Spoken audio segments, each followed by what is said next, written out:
미국이 일본과의 그 무역에서 계속 적자가 발생을 한 거예요. 오. 여기 보시면은 미국이 대일 무역에서 얻게 된 흑자와 적자를 보여주는데요. 야, 이거 뭐 네? 흑자가 없는데요? 1964년까지는 미국이 흑자였습니다. 그랬는데 1965년에 그게 역전되면서 어느 순간부터 미국의 적자가 엄청나게 뛰죠. 와. 계속해서 무역 적자가 이렇게 늘어나니까 자국 내 정책만으로는 이거 안 되겠다. 그래서 미국은 1985년도에 한 가지 카드를 꺼내들었습니다. 그리고 이것이 그 유명한 플라자 합의의 시작입니다.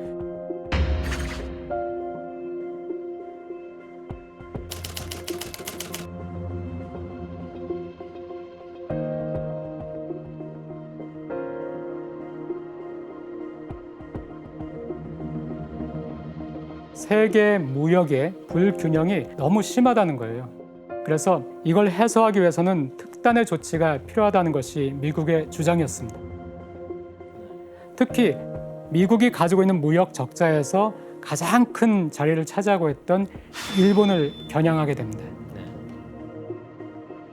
그래서 미국은 달러 값은 내리고 엔화나 다른 나라에 통하는 그 값을 올리자고 미국이 제안을 하는 거죠. 예를 들어서 미국 사람이 이 볼펜을 만들었어요. 1달러가 240엔이었어요. 이거를 일본 사람한테 팔아요. 그러면 일본에서 얼마를 받겠어요? 240엔을 받죠. 자, 그런데 120엔이 됐어요, 1달러가. 이제는 120엔 받으면 되죠. 옛날에 이걸 살려면은 240엔이었는데 지금 이걸 살려면은 120엔밖에 안 돼요. 반값이 네, 싸진 됐네요. 반값이죠. 이걸 반대로 생각하면은 일본 제품은 또 2배로 비싸지는 거예요. 미국 땅에서. 그렇죠. 네. 결국 미국이 노린 거는 일본 물건을 향한 미국인들의 지갑은 닫게 만든다. 일본 너무 비싸. 그리고 일본 사람들의 지갑은 열게 한다. 미국 제품 이제 반값이네. 네, 이렇게 하는 것이었습니다. 근데 사실 이게 어떻게 보면 일방적인 이런 방침인데 일본은 어떻게 반응을 했어요? 어땠을 것 같아요? 항의하지 않았을까요? 못하겠다고. 왜 그래야 되죠라고 할 것 같은데. 네, 그럼 당시의 기사로 네. 확인을 해보겠습니다. 네. 못 읽겠는데요? 시장에 맞아요. 네, 그다음은 뭐죠? ドル高修正協調強化市場に積極介入日本は内需拡大 일본은 이 제안을 받아들였습니다. 그래서 미국의 바람대로 1987년 2월에는 1달러가 150엔까지 달러 값이 떨어졌습니다. 그렇다면 대체 일본은 왜 자신들이 손해를 보는 이런 선택을 했을까요? 나름 그냥 자신 있었던 것 같은데. 그렇게 해도 우리께 더 팔려. 미국이 큰 조건 걸었을 것 같아요. 큰 조건. 한 가지는 아니겠죠. 그중에 좀 큰 걸로 미국의 압력이 또 상당했습니다. 예를 들어서 관세를 높이겠다. 일본 제품에 대해서. 거기에다가 안보 조약으로 인해서 미국이 일본의 방위비를 또 일부 떠안고 있었습니다. 이런 여러 가지 상황을 고려했을 때 일본으로서는 안 돼. 이렇게 반대할 수는 없었습니다. 그럼 마지못해 한 거네요. 미국 입장에서는 사실은 정말 필요했던 협정이었던 것 같아요. 일본이 너무 커져버리니까 그 미국이랑 맞설 만큼 커지니까 미국 입장에서는 많이 두려웠던 것 같아요. 미국 상점들이 이렇게 성조기 걸고 Buy American이라고 미국산 사시오. 그때 약간 신토부리 캠페인 시작했어요. 신토부리. 일본 품 사지 말고 우리 거 좋아 최고. Made in USA. 우리 것이 최고예요. 교수님, 그러면 이 플라자 합의는 효과가 있었나요? 그 무역 격차가 해결됐나요? 그게 놀랍게도 큰 효과가 없었어요. 왜요? 그래요?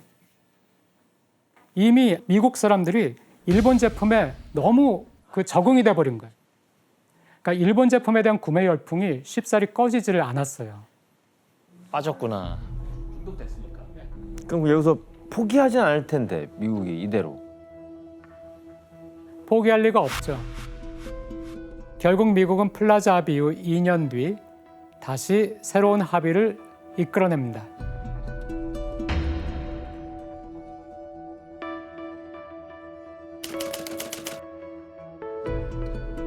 이번에는 경제대국 7위까지 나라들이 모였습니다. 미국은 일본에서 미국 제품이 잘 팔리도록 일본 시장을 더 크게 만들어 달라는 거예요. 오히려 네, 일본 사람들이 소비를 더 많이 할 수 있도록. 금리를 낮추라 그러나? 맞습니다. 플라자 합의 때는 5%였는데 2.5%까지 낮췄다가 다시 2%까지. 네, 그 당시로서는 파격적으로 낮은 금리가 됐어요. 네. 그러면 기업이나 사람들이 돈을 엄청 빌리겠네. 그렇죠. 네.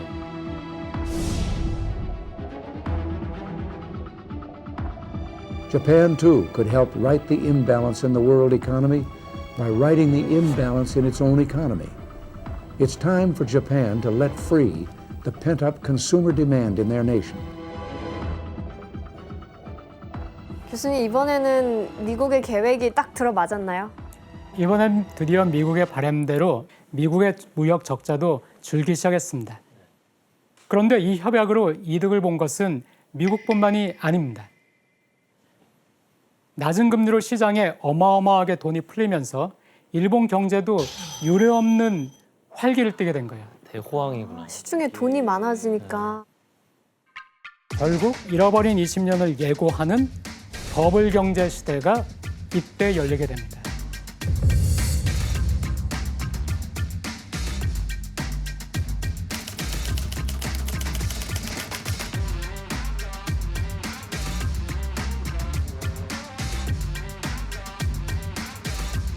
수출과 내수 시장 활성화로 일본 기업들은 사상 최대의 호황을 누리게 됐고요.